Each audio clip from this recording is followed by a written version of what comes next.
लागू नाही, जरा चिंतन करावं लागेल. आजच्या तरुणाचं टार्गेट एमपीएससी क्रॅक करणे नाही, आजच्या तरुणाचं टार्गेट यूपीएससी क्रॅक करणे नाही, मोठा अधिकारी बनणे नाही, मोठा उद्योजक बनणे नाही.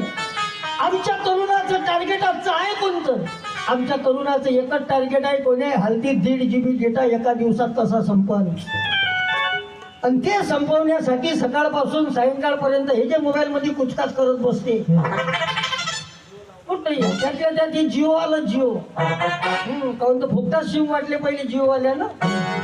योजनेचं नाव ठेवलं जिओ दणदणादण.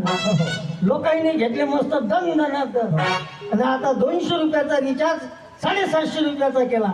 आता पोट्याचे चेहरे पाव. आता जिओ दणदणादण नाही, जिओ ठणठणाठण. पुरे लंबे केले. एवढे मोबाईलच्या आहारी आम्ही गेलो. आमची मुलं पुस्तकाकडे वळले पाहिजे.